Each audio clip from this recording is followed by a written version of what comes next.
ஏன் உன் தமிழ் வித்தியாசமாக இருக்குது? சார் நீங்கள்லாம் கேரளா கரெக்டா? ரொம்ப சந்தோஷமா இருக்கிற மாதிரி தெரியுது. இங்கே எல்லாம் நல்லா பேசணும், சிரிப்பானு, உன் சந்தோஷத்துலேயும் கலந்துக்கணும், உனக்கு கஷ்டம் போது கைட்டிக்கணும்.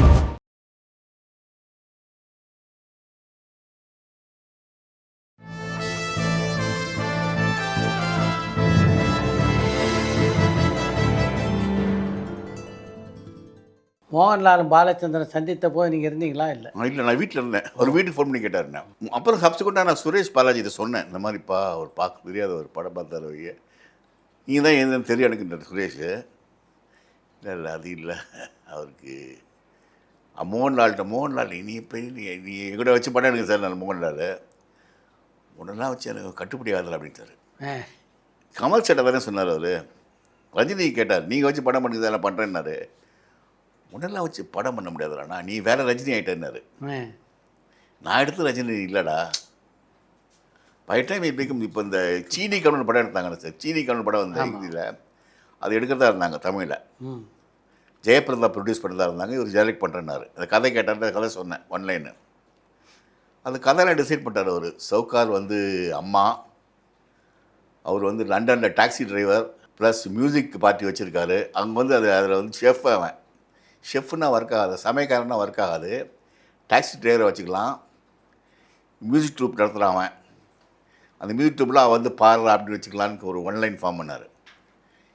இளையராஜா பேசுகிறார், ரஜினி சார் முடியாதுட்டார். அவர் விக்கெல்லாம் வச்சுக்கூடாதுன்றார்.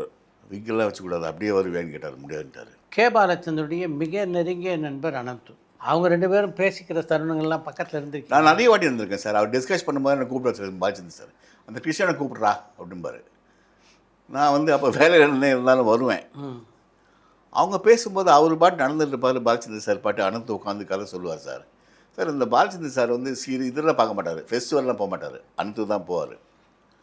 அங்கே போய் அவர் கதையை பிடிப்பார், அதை ஒரு இன்டினைஸ் ஆக்குவார், தமிழில் ஆக்குவார், கேவி சார் சொல்லுவார். இந்த 40 அபூர்வங்கள்லாம் அந்த மாதிரி வந்த கதை தான். 40 கேரக்டர்ஸ் படம் வந்தது. அது அவர் இல்லைம்பாரு, இல்லைன்னு சாதிப்பாங்க. பட் அதுதான் உண்மை. எல்லா படமும் அவர் பார்த்து ஏதாவது ஒரு பாதிப்பு இருக்கும்.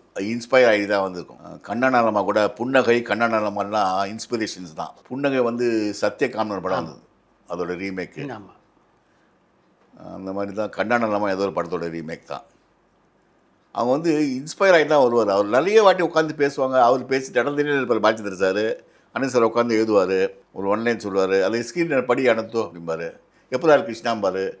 எனக்கு நான் என்ன சொல்கிறது சார், பிரமாதமாக இருக்குது சார் அப்படின்னு பாபுலாம் சொல்கிறது. குட். வணக்கம் சார். வணக்கம்பா. வணக்கம் சார். உங்களுக்கும் சார். நான் பாலாஜி சார், மேல்மலையனூர்லேருந்து பேசுகிறேன். சொல்லுங்கள். நீங்கள் நட்புக்காக படத்தில் அந்த விஜயகுமார் சாரும் சரத்குமார் சாரும் கார் வாங்க போவீங்கல்ல, ஆட்டோவில் அந்த இது அந்த சீன் கொஞ்சம் என்ன கொஞ்சம் ஷேர் பண்ண முடியுமா சார்? அந்த சீன் என்ன, கேஎஸ் ரகுமார் என் நண்பர் ஒரு வாட்டி ஃபோன் பண்ணி ஒரு சீன் இருக்க பண்ணுறீங்கன்னு கேட்டார். பண்ணுறேன் சார். நான் ஒரு சீன் 2 சீன்லாம் பார்க்க மாட்டேன் சார். அதாவது வேஷம் கொடுத்தா பண்ணால் தெரியும் அந்த சுச்சுவேஷன். அப்போது சம்பளம்லாம் பெருசாக கொடுக்க மாட்டேன்னாரு. பரவாயில்ல சார், நீங்கள் எவ்வளோ கொடுக்குறீங்களோ கொடுங்க சார்னா.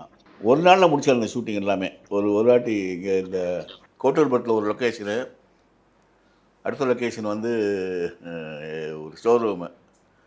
அடுத்த நாள் அதில் நெக்ஸ்ட் டே புந்தமல்லியா ரோட்டில் அந்த வீட்டு ஷோரூமு 2 எடுத்தார். ரோட்டில் ஒரு 2 ஷாட் எடுத்தார். அவ்வளோதான்.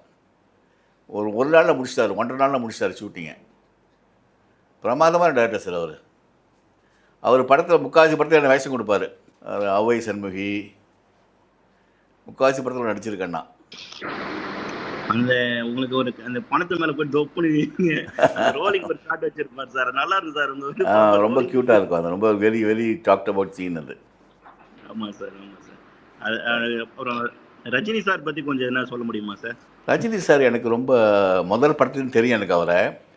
கூட ஒரு 4 படம் பண்ணியிருக்கேன். அண்ணாமலை பண்ணியிருக்கேன், பாஷா பண்ணியிருக்கேன், வீரா பண்ணியிருக்கேன், அப்புறம் இப்போ குசிரான் பண்ணேன். ரொம்ப தங்கமான மனுஷர் சார். அந்த மாதிரி ஒரு மனுஷனை வந்து ரொம்ப ரேர் சந்திக்கிறது. என்னை பொறுத்தவரைக்கும் இன்னி வரைக்கும் சினிமாவில் எப்படி எவ்வளோ பெரிய ஸ்டார் ஆகிருக்குங்கிறத அவர் நம்பலை. இன்னும் அவருக்கு ஒரு ஆச்சரியமாக தான் இருக்குது. அவ்வளோ பெரிய சூப்பர் ஸ்டார் எப்படி ஆனேன் அப்படின்னு தெரியல அவருக்கு. அது ஒரு புதிதாக தான் இருக்குது அவருக்கு. உங்கள் நெக்ஸ்ட் ப்ராஜெக்ட் என்ன இருக்குங்க சார்? அடுத்து நான் ஒரு 3 படம் பண்ணுறேன், 4 படம் பண்ணுறேன். ஜெயம் ரவி கூட ஒரு படம் பண்ணுறேன், கருணாஸ் கூட ஒரு படம் பண்ணுறேன். அப்புறம் பிளான் பின்னு ஒரு டைரக்டர் ஒருத்தர் இருக்கார். அவர் வந்து ஒரு படம் பண்ணுறாரு, ஹாட் ஸ்பாட்னு. ஓகே அதில் படம் பண்ணுறேன். 4 படம் 5 படம் பண்ணுறேன். ஒரு வெப் சீரிஸ் பண்ணுறேன், ஹார்ட் பீட்னு ஒன்று, ஓகே டிஸ்னி ஹாட்ஸ்டாரில் வருது. ம் மற்றபடி ஒன்று யாரும் எனக்கு கூப்பிடல. Okay sir, thank you sir. Thank you very much. God bless you. வனத்தும் பாலச்சந்திரன் பேசுகிறேன். ரொம்ப க்ளோஸ் சார் அவங்க. அனந்துக்கு வந்து அனந்து என்னன்னா உடம்பு பார்த்துக்க மாட்டார்.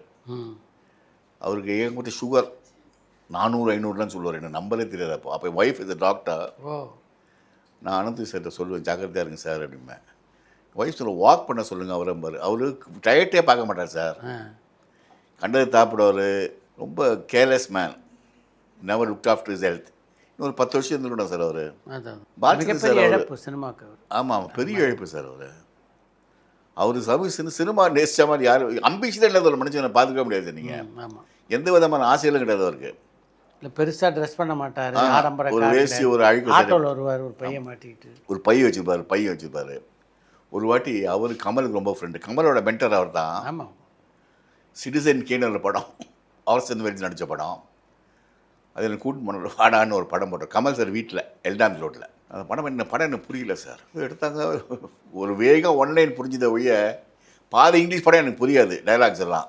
ஆனால் புரிஞ்ச மாதிரி அப்பப்போ சிரிச்சிருவோம். குத்து மதிப்பாக தான் புரியும், ஒரு திருக்குறள் மாதிரி தான் அது. அது படம் முடிச்ச அப்புறம் கமல் சார் அந்த குரூப்போட ஒரு பை குரூப் ஒன்று இருக்குது. கமல், அனந்து சார், அப்புறம் இந்த 5-6 பேர் பேசிகிட்டு இருக்காங்க. என்னமோ ஷார்ட்டை பற்றி பேசுகிறாங்க, அதெல்லாம் பற்றி. இதெல்லாம் இந்த படத்தில் வந்துன்னு கேட்டேன் நான். என்னை அடிக்க விட்டார் கமல். அதெல்லாம் இந்த படத்தில் வந்து ஆட்ரா உன்னை கூடுதல் தப்பு கிருஷ்ணா. ஒரு ஒரு ஒரு ஃபெஸ்டிவல் படம் போனோம் நானும் அனந்துவோம். கமல் ரொம்ப பிடிச்ச படம் தான் அப்படின்னாரு. சரி போனேன். ஒரு சகடகால வேறு படம் இருக்க போடுறது சொல்லிட்டு போனால் ஒருத்தர் வந்து ஆர்கெஸ்ட்ரா வாசிச்சுட்டு இருப்பார், வயலில் வாசிச்சுட்டே இருப்பார். பில்டிங் எல்லாம் விழும், அவர் வாசினே இருப்பார். ஆனால் பில்டிங்கெல்லாம் விழும், வாசினே இருப்பார் அவர். என்ன கண்ணே பண்ணுறான் தெரியுதா அப்படின்னாரு. சார் என்ன சார், இந்த வயலில் வாசிச்சிருக்க பில்டிங்லாம் விழுது, என்ன கண்ணே பண்ணுறான்? இல்லை அவன் மியூசிக் வந்து அஃபெக்ட் ஆகி இந்த வேர்ல்டு இஸ் கொலாப்சிங் அரவுண்ட், அதெல்லாம் தெரியல அவனுக்கு. அப்படியா? நான் அப்படியேங்கிற பார்த்தா தெரியலடா. எனக்கு தெரியல சார், ஞான சூடிடா நீ. கமல் சாரோட ஃபேவரட் ஃபிலிம் இது அப்படின்னாரு. சார் கமல் சாருக்கு புரிஞ்சுது, உங்களுக்கு புரிஞ்சுது, எனக்கு புரியல. நண்பர்கள் பேசுகிறோம். சார் வணக்கம் சார், சித்ரா சார் வணக்கம். வணக்கம் வணக்கம். கிருஷ்ணன் சார் வணக்கம் சார். வணக்கம்பா. சார் நான் சென்னையிலேருந்து கால் பண்றேன். சொல்லுங்க சார், உங்களுடைய படங்கள்ல சார் அந்த சிங்காரவேலன், வைராஜாவை, அப்புறம் 96ல வந்து ரொம்ப சின்ன ரோல்ஸா இருந்தாலும் ரொம்ப பிரமாதமா நடிச்சிருந்தீங்க சார். தேங்க்யூ. அதுலயும் அந்த வைராஜாவையில ஒரு சின்ன அந்த ஒரு புரோக்கர் கேரக்டரா சின்னதா வருவீங்க, பட் ஆனா அது ரொம்ப மைண்ட்ல நிக்கிற மாதிரி ரொம்ப பிரமாதமா இருந்துச்சு. தேங்க்யூ சார் சொல்லணும்னு நினைச்சேன் சார். அப்புறம் சார் இப்போ எனக்கு வந்து ஒரு 3 பேர் பத்தி சார் நீங்க கண்டிப்பா சொல்லணும். எனக்கு வந்து இப்ப ரஜினி, நீங்க போன சாய் விசித்ராலேயே நீங்க பேசும்போது ரஜினி சாரை பத்தி, பாலச்சந்தர் சார், நான் ரஜினி ஃபேன் சார் ரொம்ப. சோ அதனால சொல்லும்போது ஆமா சார், கேரக்டர் தான் சார். அதான் 96 இது நம்ம நீங்க அண்ணாமலை படம் பார்த்துட்டு பாலச்சந்தர் சார் ரொம்ப இதா பெருமையா ஃபீல் பண்ணாரு. ஐயோ என்னடா இப்படி இதெல்லாம் நான் தப்பு பண்ணிட்டேனே, அந்த மாதிரி எனக்கு யாருக்கு அந்த மாதிரி சொன்னீங்கல்ல சார். அந்த மாதிரி இவரை கண்டுபிடிக்கலடா. நான் ஒரு சின்ன பையனை கண்டுபிடிச்சு நடிக்கிறேன். இதெல்லாம் பைத்தியக்காரத்தனமா ஒரு பூத்தை அவுத்து விட்டேன் அப்படின்னாரு. அதான் அந்த மாதிரி உங்களுக்கு அந்த அவரோட ஹியூமிலிட்டி பத்தி, ஹம்பிள்னஸ் பத்தி அவர் ரொம்ப பாராட்டின விஷயம் ஏதாவது 1-2 இருந்தா கொஞ்சம் சொல்லுங்களேன் சார். ரஜினி சார் மாதிரி ஹம்பிள் பர்சன் உலகத்துல கிடையாது சார். ஒரு வாட்டி நாங்கள் குசிலான் படம் ஷூட்டிங் நடந்துட்டு இருக்கு. சரி சார். எங்க ஹைதராபாத்ல ஃபிலிம் சிட்டியில். அப்போது நான் சாயங்காலம் அந்த வாசு சார் ரூமில் எல்லாம் கூடுவாங்க, எனக்கு அதெல்லாம் தெரியாது. என் ரூமில் உட்காந்து இவர் வந்தார், மாடிக்கு வா, என் ரூமுக்கு வா அப்படின்னாரு. ரூமில் உட்காந்துறாரு. அங்கேருந்து ஏதோ ஒரு தூரக்க ஒரு கோவில் தெரியும் அந்த ரூம்லேருந்து. பார்த்துட்டு இருந்தார். கிருஷ்ணன் ரொம்ப திருப்தியாக இருக்கீங்களா நீங்கள் அப்படின்னு கேட்டார். சரி. உங்களோட நான் சந்தோஷமாக இருக்கேன் சார் அப்படின்னேன். உங்களோட நான் பணக்காரன் சார்னேன். என்ன சொல்கிறீங்க அப்படின்னாரு. நான் சொன்னேன், சார் நீங்கள் ஒரு சரவணபவனில் போய் அந்த சரவணபவன் போனீங்கன்னா எல்லா சரவணபவனையும் விலைக்கு வாங்கலாம். ஆனால் அங்கே போய் ஒரு காப்பி குடிக்க முடியாது உங்களால். நான் கோவிலுக்கு போக முடியாது, பீச்சுக்கு போக முடியாது, எக்ஸிபிஷனுக்கு போக முடியாது. உங்கள் பொண்ணை கூட்டிகிட்டு ஏதாவது கோவிலுக்கு போனீங்கன்னா ரஜினிகாந்த் பொண்ணை தலைன்னு உண்டாருப்பாங்க. நான் எல்லாம் பண்ணுவேன் சார். நான் கோவிலுக்கு போவேன், பீச்சுக்கு போவேன், என் பொண்ணை கூட்டிட்டு ஹோட்டலுக்கு போவேன், உங்களால் எதுவுமே பண்ண முடியாது. ஆமாம், அனானிமிட்டி மிஸ் பண்ணீங்களா சார்னு கேட்டேன். ஆமாம் கிருஷ்ணன், அனானிமிட்டி மிஸ் பண்ணுறேன்னா அப்படின்னாரு. அவர் ஸ்கூட்டர் எடுத்துகிட்டு மயிலாப்பூருக்கு வருவார் சார், ரோஸ்மில் குடிக்கிறதுக்கு. அவர்கள் ஷூட்டிங் போது, அபூர்வ அவர்கள் ஷூட்டிங் போதும், கருதி பொண்ணு ஆராய்ச்சி ஷூட்டிங் அவர்கள் கால்த்திகட்டில் வந்து ரோஸ் மில்க் குடிப்பார். சப்சிக்வெண்ட்டாக ரோஸ் மில்க் பைத்தியம் ஆகிட்டு அவருக்கு. ஒரு ஹெல்மெட் போட்டு ஸ்கூட்டரில் வருவார், ரோஸ் மில்க் குடிக்கிறதுக்குன்னு வருவார். Okay okay. அதெல்லாம் முடியாது கிருஷ்ணன் அப்படின்னாரு. ஒரு சர்டன் பாப்புலாரிட்டி ஆனப்புறம் நம்ம எல்லாத்தையும் காட் பண்ண வேண்டியிருக்கு. என்ன பேசுகிறோன்னு காட் பண்ண வேண்டியிருக்கு, என்ன செய்யறோன்னு காட் பண்ண வேண்டியிருக்கு. அந்த பாப்புலாரிட்டி இல்லாத வரைக்கும் சந்தோஷமா இருந்தேன், இப்போ வந்து கொஞ்சம் கஷ்டமாக தான் இருக்குன்னாரு. மிஸ் பண்ணீங்களா சார் அந்த காலத்துன்னு கேட்டேன். நிறைய மிஸ் பண்ணுறேன் கிருஷ்ணன், நார்மல் லைஃப் லீட் பண்ணுறதுக்கு மிஸ் பண்ணுறேன். அப்படி எனக்கு வந்து ரோடு நடந்து போகணுன்னு ஆசை. எங்கேயாவது லண்டனில் போய் நடந்து போகணுருக்கு, அங்கேயும் யாராவது இந்தியன் வந்து பிடிச்சிடுறான். ஏதாவது அதான் இமய மலைக்கு போயிடுறது அப்படிம்பாரு. Okay okay okay sir. Okay sir. அப்புறம் சார் இவர் பாலச்சந்தர் சார் தான் அவரை பத்தி சொன்ன ஏதாவது வேற ஏதாவது ஒரு அனுபவம் ஏதாவது அவர் ரொம்ப அவரை பத்தி புகழ்ந்து உங்கள்கிட்ட ஷேர் பண்ணியிருப்பார்ல சார்? பாலச்சந்தர் சார் ஒரு இன்டர்வியூ ஒன்று பண்ணாரு, ரஜினி சாரும் பாலச்சந்தர் சாரும். அப்போ வந்து பாலச்சந்தர் சார் கேள்வி கேட்க ரஜினி பதில் சொன்னாரு. நீ எதானே கேட்க ஆசைப்படுறியா அப்படின்னு கேட்டார் கடைசியில். எப்போ சார் முடியும்னு கேட்டார் ரஜினி. அவர் ஸ்டேஜ் பெர்ஃபார்மன்ஸ்ல எப்போ சார் முடியும் கேட்டாரு. ஆமா ஆமா, பயப்படுவாருன்னா சார் அவர் பார்த்தா அது பதட்டம் இருந்துகிட்டே இருக்கும். சீட்டு எஜ்ஜில தான் உட்காருவாரு, கண்ணை பார்த்து பேச மாட்டாரு. ஆமா ஆமா சார், சீட்டு எஜ்ஜில தான் உட்காருவாரு, கண்ணை பார்த்து பேச மாட்டாரு, ஒரு மூஞ்சி பார்த்து பேச மாட்டாரு. ஆமா. அசாத்திய அண்ணாமலை விழால கூட சார் நான் இவர் இந்த கவிதை இவரெல்லாம் இருப்பாரு, நடராஜன் சார்லாம் இருக்கும்போது அவர் நடுவில் வந்து நின்றுகிட்டே இருப்பார், பக்கத்துல வந்து பாத்துக்கிட்டே இருப்பாரு. இவர் பேசும்போது பார்த்தோன்னே என்ன சார் நான் சீக்கிரம் முடிச்சிடறேன் சார், நான் இப்போதைக்கு முடிச்சிருவேன், டே நான் ஒன்னும் அதுக்காக நிக்கலடா அந்த மாதிரி ஒரு சொல்லி பதட்டப்படாத. அசாத்திய மரியாதை பாலச்சந்தர் சாருக்கு பேர், அசாத்திய மரியாதை. ஆமா சார், பக்தின்னு சொல்லலாம், மரியாதை. நான் இல்லைன்னா அவர் இல்லைன்னா நான் இல்லைம்பாரு, ஒரே வார்த்தை அவர் இல்லைன்னா நான் இல்லை அப்படிம்பாரு. Correct sir, correct. Balachander sir சொல்லுவாரு, கமல்ஹாசன் கூட நான் சந்திச்சுட்டு போயிட்டான் எங்கேயாவது, நானும் அவனும் சினிமாவில் இருக்கோம், அவன் எனக்கு முன்னாடி வந்தவன், இதான சந்தர்ப்பத்தை சந்திச்சிருப்போம், ஸ்டுடியோவில் சந்திச்சிருப்போம், எங்கேயா மீட் பண்ணியிருப்போம். ரஜினியை பொறுத்த வரைக்கும் நான் வந்து ஃபிலிம் இன்ஸ்டிடியூட் போய் சினிமாட்டோகிராஃபர்ஸ் விழா ஒன்று கொண்டாடுறேன், அதை முடிச்சுட்டு வரேன். வந்து நடந்துடும் போது தூரத்தில் ஒரு குரூப் பசங்க நின்றுந்தாங்க, அவன் யாருன்னே பார்க்கலன்னா நான் வந்து கதவை திறக்க சொன்னேன், யாரோ கதவை திறந்தாங்க. அந்த சமயத்தை திரும்பி பார்த்தேன், அப்போ ஒரு பையன் திரும்பி பார்த்தான், அவ்வளோதான். ஒரு ஃப்ராக்ஷன் ஆஃப் செகண்ட் டெஸ்டினி, அதான் விதிங்கிறது. அப்போ நான் விட்டு போயிட்டேன். 2 நாள் கழிச்சு அபூர்வங்கள் டிஸ்கஸ் பண்ணுவோம், ஒரு பையனை பார்த்தா அடந்து, ஒரு பச்சை சட்டை போட்ட ஒரு பையனை பார்த்தேன் அப்படின்னாரு. அவங்க அனந்து சார் போய் கண்டுபிடிச்ச அந்த குரூப் யாருன்னு பார்த்து, அது பச்சை சட்டை இல்லையா, ப்ளூ சட்டையா அது. அப்புறம் தான் கண்டுபிடிச்சாங்க அதை. இவர் பையில பிடிச்சி கண்டுபிடிச்சி, அதான் டெஸ்டினின்னாரு பாலச்சந்தர் சார். ரஜினியை மீட் பண்ணது டெஸ்டினி தான்டா, இல்லைன்னா மீட் பண்ணிருக்க மாட்டோம், அது விதி தான். அது எழுதி போட்டார் ரஜினி சார் தலையில், ஆண்டவன் பிரம்மா எழுதிட்டாரு, நீ சூப்பர் ஸ்டார் எழுதிட்டாரு. அது ஒண்ணுமே பண்ண முடியாது. Correct sir. லாஸ்டா இப்போ ஒரு 2 பேர் பத்தி சார், இந்த கிரேசி மோகன் சார் பத்தி உங்களுக்கு மறக்க முடியாத அனுபவம் ஏதாவது ஒன்று ஷேர் பண்ணுங்க சார். நானும் கிரேசி மோகன் உடன் பிறவா சகோதரர்கள் சார். தெரியும் சார், நான் மயிலாப்பூர் ஏறுவேன், அவன் மந்தவல் ஏறுவான். அவன் அவன் வந்து அவன் இறந்துடக்கூடாது சார். Correct sir. அவனைதான் சொல்லுவேன், அவன் வந்து ரொம்ப திடீர்னு செத்து போயிட்டான். அவன் யாரும் எதிர்பார்க்காத பிறகு திடீர்னு காலைல காந்தன் ஃபோன் பண்ணி கிரேசி மோகன் எக்ஸ்பயர்ட்னா, எனக்கு வந்து நான் செத்து பண்ண மாதிரி ஃபீலிங் இருந்தது. எங்கள் அப்பா செத்து பண்ண போது நான் இவ்வளோ வருத்தப்படல, கிரேசி மோகன் செத்து பண்ணதில் ரொம்ப வருத்தப்பட்டேன். நிறைய இழப்பு சார், அவன் செத்து பண்ணதால் தமிழ் சினிமாவுக்கு, தமிழ் நாடகத்துக்கும் நிறைய இழப்பு. இன்னும் ஒரு 10 பிள்ளைய வச்சுருந்தான் சார் அவன். ஓகே, கமல் சாருக்கே பெரிய இழப்பு. ஆமாம் சார், ஆமாம் ஆமாம் ஆமாம், எல்லாமே ஹிட் இல்லை சார். அது அவங்க கூட பண்ண அவங்க 2 பேரும் கம்பைன் பண்ண எல்லாமே ஹிட்டு. ராஜா கையை வச்சாலும் அவர் படம் தான். ஆமாம்மா, தெரியும் சார், தெரியும் தெரியும் தெரியும். ஆமாம் ஆமாம் சார், அவர் ரொம்ப ஒரு 20-25 படம் எழுதியிருக்காரு, ஆனால் பயங்கரமா அந்த அவ்வளவுமே ஹிட்டு, அவ்வளவுமே சூப்பரா பயங்கர hit sir. Okay sir. Sir இப்போ இசைக்கவி ரமணன் சார் உங்களுடைய ஃப்ரெண்டு தானே சார்? ரொம்ப ஃப்ரெண்டு. அவரை பத்தி ஏதாவது ஒரு இன்சிடென்ட் ஷேர் பண்ணுங்க. அவரை பத்தி அசாத்திய படிப்பு சார் அந்த ஆளுக்கு. ஞாபக சக்தி, படிப்பு, அந்த மாதிரி ஞாபக சக்தி நான் யாருமே பார்த்ததில்ல. Correct sir. என்னென்னமோ கோட் பண்ணுவாரு, என்னென்னமோ சொல்லுவாரு. ஆமா ஆமா. கம்பனை பத்தி பேசுவாரு, கண்ணதாசனை பத்தி பேசுவாரு, பாரதியாரை கோட் பண்ணுவாரு. ஆமா பெரிய ப்ரொஃபலிக் ரைட்டர் சார் அவரு. ஆமா ஆமா. அவரை கொண்டாடணும், தமிழ்நாடு அவரை கொண்டாடணும்னு நான் ஆசைப்படுறேன்.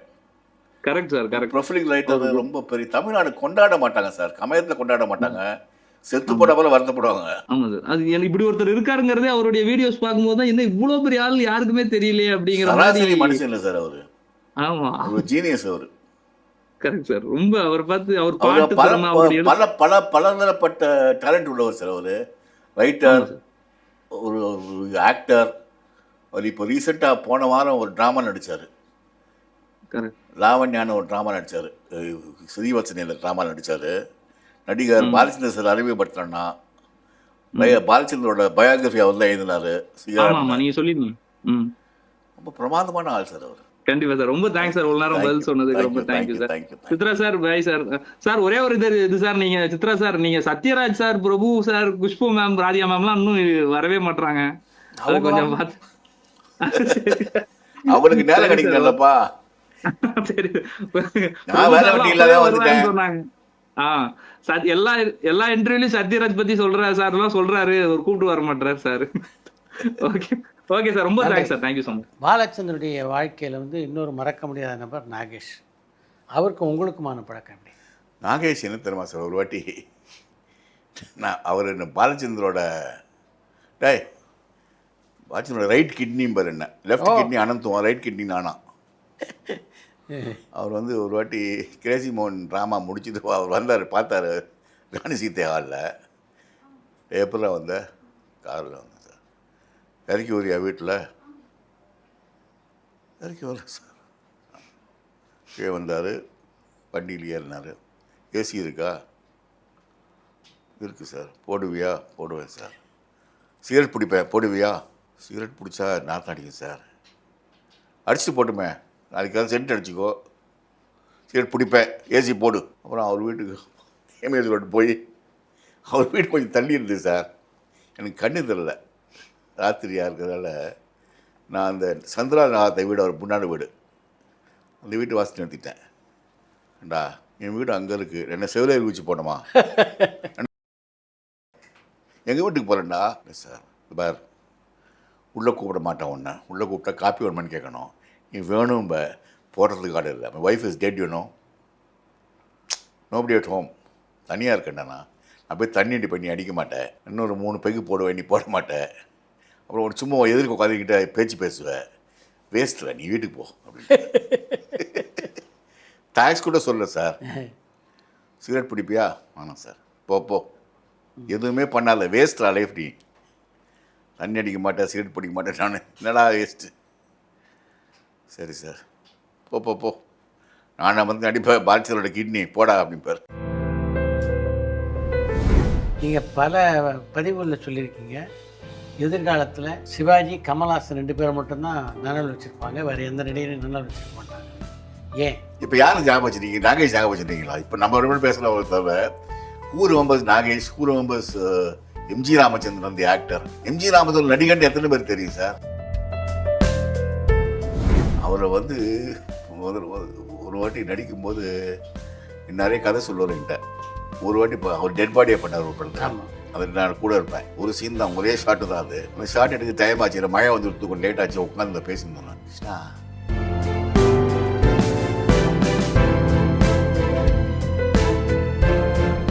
பாலச்சந்தருடைய அறிமுகம்னா ஒரு பக்கம் ரஜினியும் அவர் உருவாக்கினதில் இன்னொருத்தர் வந்து கமல்ஹாசன். இந்த 2 பேரில் யார் ரொம்ப பிடிக்குன்னு எப்போ சொல்லியிருக்காரா பாலச்சந்தர்? சார், அவருக்கு வந்து ரஜினி மேலே ஆச்சரியம் ஜாஸ்தி சார்.